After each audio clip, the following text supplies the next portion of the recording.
नमस्कार, सुप्रभात. मी रुशाली यादव सारंग. आता आपण पाहणार आहोत महाफास्ट 100 बातम्या. अजित पवार गटाकडून राज्यसभेसाठी सुनेत्रा पवारांचं नाव जवळपास निश्चित, सूत्रांची TV9 मराठीला माहिती. सुनेत्रा पवारांचा फोटो ट्विट करत अमोल मिटकरींचं सूचक ट्विट. अजित पवार गटाकडून राज्यसभेच्या उमेदवाराची प्रदेशाध्यक्ष सुनील तटकरे घोषणा करणार. पळत्याच्या गळ्यामध्ये राज्यसभा घालू नका, घरातल्या व्यक्तीला राज्यसभा दिली तरच ती टिकेल, इतर लोकांचा काही भरोसा नाही, ट्विट करत रोहित पवारांचा अजित पवार गटाला टोला. आम्हाला विधानसभा जिंकायची आहे, राज्य हातामध्ये घ्यायचं आहे, तुम्ही सर्वांनी आम्हाला साथ द्यायला हवी. इंदापूरमध्ये शरद पवारांचं शेतकऱ्यांना आवाहन. मोदींचा विजय ढापलाय का, असा प्रश्न आता लोक विचारलाय. उद्धव ठाकरेंचा मोदींवर हल्लाबोल. पुढच्या 4 महिन्यामध्ये महाराष्ट्रामध्ये सत्ता बदल होणार, सत्तेचे नेतृत्व उद्धव ठाकरे यांच्याकडे जाणार, ठाकरे गटाचे खासदार संजय राऊतांचा दावा. विधानसभेच्या तयारीला लागा, 25 वर्षांपूर्वीची जनतेच्या प्रश्नासाठी आक्रमक होणारी शिवसेना विरोधकांना दाखवा, उद्धव ठाकरेंच्या विधानसभा संपर्क प्रमुखांना सूचना. शरद पवारांची कदाचित ही शेवटची निवडणूक असेल म्हणून बारामतीकरांनी सुळेंना मतदान केलं, अजित पवार गटाच्या उमेश पाटलांचं वक्तव्य. वरळीतून आदित्य ठाकरेंना संदीप देशपांडे आव्हान देणार, सूत्रांची माहिती. वरळी विधानसभेतून मनसे नेते संदीप देशपांडे तर माहीम मतदारसंघामधून नितीन सरदेसाई निवडणूक लढवणार, सूत्रांची माहिती. राज ठाकरेंच्या हस्ते नितीन सरदेसाईंच्या कार्यालयाचं उद्घाटन, नितीन सरदेसाईंच्या माहीम इथल्या जनसंपर्क कार्यालयाचं उद्घाटन. प्रहार पक्ष विधानसभेला 20 जागा लढणार, बच्चू कडू यांची माहिती. मराठवाडा, खानदेश, पश्चिम महाराष्ट्रामधील संभाव्य उमेदवारांची आज बैठक, बैठकीमध्ये उमेदवारांना विचारून पुढील पाऊल टाकणार, कडूंची प्रतिक्रिया. पिंपरी चिंचवड आणि भोसरी विधानसभेवरून महायुतीमध्ये मिठाचा खडा पडण्याची शक्यता, पिंपरी चिंचवड आणि भोसरी विधानसभा क्षेत्रावर अजित पवार गटाचा दावा. पिंपरी चिंचवड आणि भोसरी विधानसभा सध्या भाजपकडे. पात्रता नसलेल्यांना पक्षानं मोठं केलं, ज्यांना मोठं केलं त्यांनीच पक्षाशी गद्दारी केली, भाजपचे माजी खासदार प्रतापराव पाटील चिखलीकरांनी पक्षांतर्गत विरोधकांना फटकारलं. विवेक कोल्हेंशी संबंधित संस्थांवर विविध शासकीय विभागांची धाड, नाशिक शिक्षक मतदारसंघातून विवेक कोल्हे विधान परिषद निवडणुकीच्या मैदानात. नाशिक शिक्षक मतदारसंघातून राजेंद्र विखे, धनराज विस्पुतेंची माघार, मात्र भाजपच्या विवेक कोल्हेंची अपक्ष उमेदवारी कायम. कोकण पदवीधर मतदारसंघातील महायुतीचा पेच सुटला, शिंदे गटाच्या संजय मोरेंची निवडणुकीतून माघार, भाजप उमेदवार निरंजन डावखरे यांचा मार्ग मोकळा. नाशिक विभाग शिक्षक मतदारसंघातून काँग्रेसचे उमेदवार दिलीप पाटील यांची माघार, शिक्षक मतदारसंघाच्या निवडणुकीमध्ये काँग्रेस आणि ठाकरे गटामध्ये तडजोड, निवडणुकीमध्ये ठाकरे विरुद्ध शिंदे सामना. शिवसेनेचे खासदार रवींद्र वायकर यांचा निवडणुकीमधील विजय मॅनेज, हिंदू समाज पक्षाचे उमेदवार भरत शहा यांची पोलिसात तक्रार, मतमोजणी केंद्रावर बंदी असतानाही मोबाईल वापरल्याचा आरोप. पुरंदर तालुक्यामधल्या शेतकऱ्यांच्या जमिनी नेत्यांनी ताब्यामध्ये घेतल्या, विजय शिवतारे, अशोक टेकवडे यांचं नाव घेत शेतकऱ्यांचा आरोप, शेतकऱ्यांनी शरद पवारांसोबत कैफियत मांडली. कुणी माझ्याबद्दल गैरसमज पसरवत असेल तर पवारांनी त्याकडे लक्ष देऊ नये, मी स्वतः कष्टावर सगळी कमाई केली आहे, विजय शिवतारेंची प्रतिक्रिया. तर मी उद्योगपती असून उद्योगासाठी त्या जमिनी घेतल्या होत्या, शिवतारेंचं स्पष्टीकरण. लोकसभेमध्ये शिंदे अजित पवार, भाजपच्या बॅनरवरही बाळासाहेबांचा फोटो होता, ठाकरे गटाच्या भास्कर जाधवांचं विधान. तर मोदींऐवजी बाळासाहेबांचा फोटो हा नियतीनं केलेला न्याय, जाधवांची शिंदे गट आणि भाजपवर टीका. अजितदादांना सोबत घेऊन भाजपनं स्वतःची ब्रँड व्हॅल्यू कमी केली, राष्ट्रीय स्वयंसेवक संघाशी संबंधित ऑर्गनायझर नियतकालिकेमधून खडेबोल. एनडीएच्या बैठकीमध्ये आम्ही वरिष्ठ नेत्यांना भेटलो, त्यांच्या बोलण्यातून असा वेगळा दुजाभाव जाणवला नाही, ब्रँड व्हॅल्यू कमी झाल्याच्या ऑर्गनायझरच्या भाष्यावर तटकरेंची प्रतिक्रिया. अजित पवारांना भाजपनं सोबत घेतलं, त्यावेळी संघानं ही भूमिका घेतली होती का, पराभवाचं खापर अजितदादांवर फोडण्याचं काम सुरू, संघाची भूमिका दुतोंडी आहे, काँग्रेस नेते सतेज पाटलांचा निशाणा. देशातल्या जनतेनं भाजपची ब्रँड व्हॅल्यू कमी केली तर भाजपनेच अजितदादांची ब्रँड व्हॅल्यू संपवली, रोहित पवारांची प्रतिक्रिया. आदित्य ठाकरेंचं उपमुख्यमंत्री देवेंद्र फडणवीसांना पत्र, आदित्य ठाकरेंचं वरळीमधल्या बीडीडी चाळी संदर्भात फडणवीसांना पत्र, बीडीडी चाळी निवाशांच्या अडचणी यांच्यामध्ये लक्ष घालण्याची आदित्य ठाकरेंची विनंती. दिल्लीमध्ये केंद्रीय राज्यमंत्रीपदाचा पदभार स्वीकारल्यानंतर प्रतापराव जाधव शेगावमध्ये परतले, शेगाव रेल्वे स्थानकावर कार्यकर्त्यांकडून जोरदार स्वागत. खासदार स्मिता वाघ यांचं जळगावच्या अमळनेरमध्ये जल्लोषात स्वागत. खुल्या जीपमधून स्मिता वाघ यांची भव्य मिरवणूक. अमळनेर शहरातील ठिकठिकाणी जेसीबीच्या साह्यानं पुष्पवृष्टी. जळगावमधल्या शासकीय वैद्यकीय महाविद्यालय आणि रुग्णालयामधील सुविधांबाबत खासदार स्मिता वाघ यांनी घेतला आढावा. खासदार स्मिता वाघ यांच्याकडून रुग्णालयातील सुविधांची पाहणी. राष्ट्रवादी शरद पवार गटाचं प्रदेशाध्यक्षपद रोहित पवारांकडे देण्याच्या मागणीनंतर जयंत पाटील समर्थकांकडून खोचक ट्विट. प्रदेशाध्यक्षपद सांभाळणं कोंबड्या पाळण्या इतकं सोपं नाही. जयंत पाटील समर्थक भूषण राऊतांचं ट्विट. आदित्य ठाकरेंच्या वाढदिवसाच्या निमित्तानं मुंबईमध्ये बॅनरबाजी. चेंबूरमध्ये फ्युचर ऑफ महाराष्ट्र अशा आशयाचे बॅनर. शाहू महाराजांच्या विजयानंतर सतेज पाटलांच्या समर्थकांकडून बॅनरबाजी तर वाजवणार तूच घंटी. 2024च्या विधानसभेला सतेज पाटलांच्या बॅनरला शिंदे गटाचं बॅनरनं उत्तर. खासदार बजरंग सोनवणे आणि माजी मंत्री जयदत्त क्षीरसागर यांच्यामध्ये पुण्यात बंद दाराआड चर्चा. विधानसभा निवडणुकीआधीच दोघांमध्ये भेट झाल्याने राजकीय वर्तुळात चर्चा. 16 जून रोजी जयदत्त क्षीरसागर कार्यकर्ता मेळावा घेत भूमिका जाहीर करणार. मनोज जरांगेंची प्रकृती कालपासून बिघडली. गेल्या 6 दिवसांपासून मनोज जरांगेंचं उपोषण सुरू. मुख्यमंत्र्यांच्या ओएसडींकडून नवं षडयंत्र. मुख्यमंत्र्यांना बदनाम करण्याचा ओएसडींचा प्रयत्न. मनोज जरांगेंचा गंभीर आरोप. जरांगे पाटलांविरोधात सरकारकडून कुठलंही षडयंत्र नाही. जरांगे पाटलांनी आपलं शिष्टमंडळ चर्चेसाठी पाठवावं. शंभूराजे देसाईंची प्रतिक्रिया. जरांगेंच्या उपोषणाची दखल घ्या. दखल न घेतल्यास राज्यामध्ये गंभीर परिस्थिती निर्माण होण्याची शक्यता. खासदार बजरंग सोनवणेंचं राज्यपाल रमेश बैस यांना पत्र. बीडचे खासदार बजरंग सोनवणेंनी घेतली जरांगेंची भेट. बजरंग सोनवणेंकडून जरांगे पाटलांच्या तब्येतीची विचारपूस. जरांगेंनी उपोषण मागे घ्यावं हा प्रयत्न सरकारकडून होणं अपेक्षित. एकनाथ शिंदेंनी जरांगे पाटलांना आश्वासन दिलेलं आहे. आमदार प्रकाश सोळंके यांची मागणी. ओबीसी नेते लक्ष्मण हाकेंना पोलिसांनी घेतलं ताब्यात. लक्ष्मण हाके आजपासून अंतरवाली सराटीमध्ये उपोषण करणार होते. छत्रपती संभाजीनगरमध्ये गब्बरच्या नावानं पत्र व्हायरल. लाचखोरीविरोधात संभाजीनगरमध्ये गब्बरसारखी मोहीम. कायदा सुव्यवस्थेला कंटाळून जन्मलेला एक गब्बर असा पत्रामध्ये उल्लेख.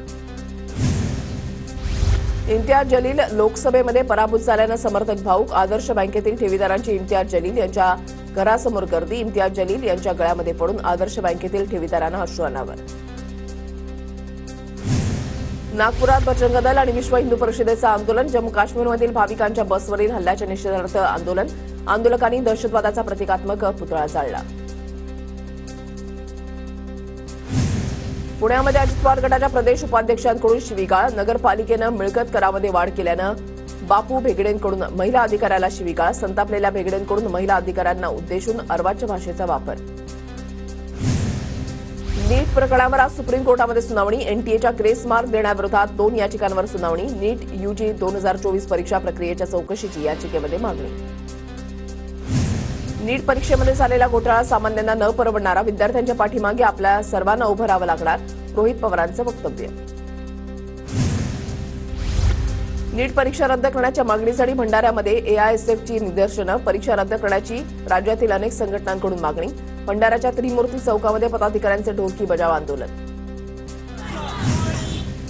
राज्य सरकारचा चिकू उत्पादक शेतकऱ्यांना मोठा दिलासा. आता हेक्टरी 18,000 ऐवजी 3,000 रुपये पीक विमा भरावा लागणार. नंदुरबार जिल्ह्यामध्ये बोगस बियाणं विक्री करणाऱ्यांवर कारवाई करण्याची ठाकरे गटाची मागणी. अन्यथा तीव्र आंदोलनाचा ठाकरे गटाचा इशारा. नंदुरबार जिल्ह्यामध्ये खरीप हंगामातील पेरणीच्या पीक विम्यासाठी शेतकऱ्यांची भटकंती. राष्ट्रीयकृत बँकेमध्ये पीक कर्ज वाटप संथ गतीनं सुरू. खरीप पीक कर्ज वाटपामध्ये धुळे आणि नंदुरबार जिल्हा बँकेचा उच्चांक. विक्रमी 318 कोटींचं कर्ज वाटप. धुळे नंदुरबार जिल्हा बँकेचे मुख्य कार्यकारी अधिकारी धीरज चौधरी यांची माहिती. नंदुरबारच्या शहादा बाजार समितीमध्ये हरभऱ्याला उच्चांकी दर. हरभऱ्याला 8,226 रुपयांचा दर मिळाल्यानं शेतकऱ्यांना दिलासा. कांद्याची आवक घटल्यानं भावामध्ये वाढ. नंदुरबारच्या बाजारामध्ये कांद्याला किलो मागे 30 रुपयांचा दर. नगरपालिका प्रशासनातर्फे वृक्ष लागवडीसाठी जिल्हाधिकाऱ्यांच्या हस्ते बियाण्यांचं वाटप. धुळे जिल्ह्यामध्ये 50 लाख वृक्ष लागवडीचा उपक्रम सुरू. धुळ्यामधल्या लळीकुर्डामध्ये बंदूकधारी शिकाऱ्यांसोबत निशस्त्र वनपालाची झुंज. 3 शिकारी फरार. 1.25 लाखांची बंदूक जप्त. धुळे जिल्ह्यामध्ये भाज्यांचे दर कडाडले. बहुतांश बाजारामध्ये भाज्यांच्या दरामध्ये 30 रुपयांनी वाढ. पावसाचा फटका. धुळ्याच्या साक्रीमधल्या 591 शासकीय आणि निमशासकीय शाळेमधील विद्यार्थ्यांना पहिल्याच दिवशी पाठ्यपुस्तकं मिळणार. 15 जून रोजी शाळा सुरू होणार. जळगाव शहरातील छत्रपती संभाजीराजे नाट्यगृह परिसरामध्ये चेंबरमध्ये पडलेल्या गायीला वाचवण्यात अग्निशमन दलाला यश. कर्मचाऱ्यांकडून प्रसंगावधान राखत गायीचे रेस्क्यू. जळगावच्या अमळनेरमध्ये रेल्वे बोगद्यामध्ये साचलं पाणी. वाहनधारकांचे हाल. कोट्यवधी रुपयांचा खर्च करूनही नागरिकांना मनस्ताप. नीलम कदम बोडारे यांची उल्हासनगर महापालिकेच्या कर निर्धारक पदावर नियुक्ती. या पदावर नियुक्त झालेल्या त्या पहिल्याच महिला अधिकारी. अंबरनाथमध्ये चोरीला गेलेले मोबाईल पोलिसांकडून नागरिकांना परत. 2,94,000 मोबाईल मूळ मालकांना सुपूर्द. उल्हासनगरमध्ये विजेचा झटका लागल्यानं महावितरण कर्मचाऱ्याचा मृत्यू. कॅम्प 4 मराठा सेक्शन परिसरातली घटना. बदलापूर एमआयडीसीमधील फेसाळलेलं सांडपाणी उल्हास नदीमध्ये. रासायनिक सांडपाण्याचं या पाण्यामुळे उल्हास नदी प्रदूषित.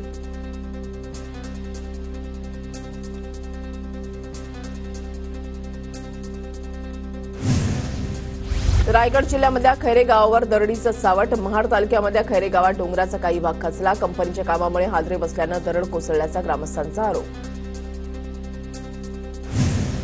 धाराशिव जिल्ह्यामध्ये दमदार पावसाच्या हजेरी. 42 पैकी 7 महसूल मंडळामध्ये अतिवृष्टीसारखी परिस्थिती. नारंगवाडी, गोविंदपूर, शिराढोण इथल्या सर्कलनं पावसाची सरासरी ओलांडली. सांगलीमधल्या किर्लोस्कर वाडीमधील घोगाव इथे रेल्वेचा अंडरपास पाण्यानं भरला. मार्ग बंद झाल्यानं नागरिकांचे हाल. यवतमाळच्या नाकापार्डीमध्ये वादळी पावसामुळे अनेकांच्या घरावरील टीन पत्रे उडाली. धान्याचं मोठ्या प्रमाणात नुकसान. आपत्ती विभागाकडून नुकसान भरपाईची मदत करण्याची मागणी. अहमदनगरच्या पाथर्डी तालुक्यामधल्या भवरवाडी परिसरामध्ये समाधानकारक पाऊस झाल्यानं शेतीच्या कामांना वेग. परिसरात कापूस लागवडीसह खत पेरणीच्या कामांना सुरुवात. नंदुरबार जिल्ह्यामध्ये खरीप हंगामाची तयारी पूर्ण. 2,94,226 हेक्टर क्षेत्रावर लागवड होणार. गेल्या वर्षीच्या तुलनेमध्ये यावर्षी खरीप हंगामाचं क्षेत्र वाढलं. वर्धा जिल्ह्याच्या वायफळ शिवारामध्ये कपाशी लागवडीला सुरुवात. शेतकऱ्यांकडून पूजा करत लागवडीचा प्रारंभ. सोलापूरच्या माढा तालुक्यामध्ये सीना नदीला पूर. वाकाव परिसरासह नदीकाठच्या गावांना सतर्कतेचा इशारा. मुंबईतल्या चेंबूर, गोवंडी, देवनारचा पाणी पुरवठा आज बंद. वाशी नाक्यामध्ये जलद्वार बसवण्याच्या कामासाठी आज पाणीवाढी. नागपूरच्या शिवणगावामध्ये भीषण पाणी टंचाई. 8 दिवसातून एकदा टँकरनं पाणी पुरवठा. नाशिक जिल्ह्यामधल्या 7 धरणांनीही तळ गाठला. T20 विश्वचषकामध्ये भारताच्या विजयाची हॅट्रिक. भारताचा अमेरिकेवर 7 गडी राखून विजय. विजयासह भारताची अ गटातून सुपर 8 मध्ये एंट्री. तिसऱ्यांदा पंतप्रधान पदाची शपथ घेतल्यानंतर नरेंद्र मोदी पहिल्या परराष्ट्र दौऱ्यावर रवाना होणार. मोदी आज इटलीच्या दौऱ्यासाठी रवाना होणार. 18व्या लोकसभेचे पहिले अधिवेशन उद्यापासून सुरू होणार. 27 जूनला राष्ट्रपती संयुक्त बैठकीला संबोधित करणार. दोन्ही सभागृहांचं कामकाज 3 जुलैपर्यंत सुरू राहणार. आंध्र प्रदेशचे मुख्यमंत्री म्हणून चंद्रबाबू नायडू यांनी घेतली शपथ. नायडू यांच्याबरोबर अभिनेते पवन कल्याण यांनी घेतली कॅबिनेट मंत्रिपदाची शपथ. नायडू चौथ्यांदा आंध्र प्रदेशच्या मुख्यमंत्रीपदी. मोहन चरण माजी ओडिशाचे नवे मुख्यमंत्री. भाजपकडून 2 उपमुख्यमंत्र्यांनी घेतली शपथ. तर पंतप्रधान मोदी, गृहमंत्री अमित शाह यांच्यासह भाजपच्या बड्या नेत्यांची शपथविधी सोहळ्याला उपस्थिती. उत्तर प्रदेशमधल्या करहल विधानसभा मतदारसंघातून समाजवादी पक्षाचे अध्यक्ष अखिलेश यादव यांचा विधानसभा सदस्यत्वाचा राजीनामा. अखिलेश यादव यांनी कनौज मतदारसंघातून लोकसभा निवडणूक जिंकली. अखिलेश केंद्रीय राजकारणामध्ये सक्रिय होणार. जम्मू काश्मीरमध्ये 3 दिवसांमध्ये दहशतवादी हल्ल्याची तिसरी घटना. डोडामध्ये लष्कराच्या तळावर गोळीबार. एका दहशतवाद्याचा मृत्यू. जम्मू आणि काश्मीरमधील यात्रेकरूंना घेऊन जाणाऱ्या बसवरील गोळीबार प्रकरणी शोध सुरू. पोनी तिरेत भागामध्ये मोठ्या प्रमाणात घेराबंदी. चौकशीसाठी 20 पेक्षा जास्त व्यक्ती ताब्यात. पंतप्रधान नरेंद्र मोदी लोकसभा निवडणुकीचा विजयोत्सव साजरा करण्यात मग्न. त्यांना जम्मू काश्मीरमधील दहशतवादी हल्ल्यांकडे लक्ष द्यायला वेळ नाही. काँग्रेस नेते राहुल गांधी यांचा आरोप. अरुणाचल विधानसभेमध्ये निवडून आलेल्या 3 आमदारांचा भाजप सरकारला पाठिंबा. भाजपच्या पेमा खांडू यांच्या सरकारला बिनशर्त पाठिंबा. अयोध्येतील दुकानं आणि घरं तोडल्यानंतर प्रभावित झालेल्यांना 1,253 कोटींची मदत जाहीर. अयोध्येचे जिल्हाधिकारी नितीश कुमार यांची घोषणा. अयोध्येमध्ये एनएसजी हब बनणार, दहशतवादाचा संभाव्य धोका लक्षात घेऊन निर्णय. 24 तास ब्लॅक कॅट कमांडो तैनात असणार. गॅलेक्सी अपार्टमेंटवरील गोळीबार प्रकरणी मुंबई पोलिसांनी सलमान खानचा जबाब नोंदवला. काही दिवसांपूर्वी बिश्नोई गँगकडून सलमान खानच्या घरावर गोळीबाराची घटना. पाकिस्तानच्या समर्थनार्थ घोषणा देणारा कैदी जयेश पुजारीला बेळगाव कोर्ट परिसरात नागरिकांकडून चोप. पुजारीवर गडकरी आणि आयपीएस अधिकारी आलोक कुमार यांना धमकी दिल्याचा आरोप. कन्नड अभिनेता दर्शनला हत्येप्रकरणी अटक. बंगळुरू पोलिसांच्या कारवाईनंतर 6 दिवसांची पोलीस कोठडी. कर्नाटकचे माजी मुख्यमंत्री बीएस येडियुरप्पा यांची न्यायालयामध्ये धाव. पॉक्सो खटला रद्द करण्याची कर्नाटक उच्च न्यायालयामध्ये याचिका. देशाच्या राजधानीमध्ये भीषण पाणी टंचाई. अनेक भागात लोकांना टँकरद्वारे पाणी पुरवठा. पाण्यासाठी दिल्लीकरांचे हाल. पाणी प्रश्नावरून सर्वोच्च न्यायालयानं दिल्ली सरकारला पुन्हा फटकारलं. पाण्याचा अपव्यय टाळण्यासाठी तुम्ही कोणती पावलं उचलली? टँकर माफियांवर काय कारवाई केली? तुमच्याकडून काही होत नसेल तर पोलिसांना कारवाई करण्यास सांगू. न्यायालयाचे खडे बोल.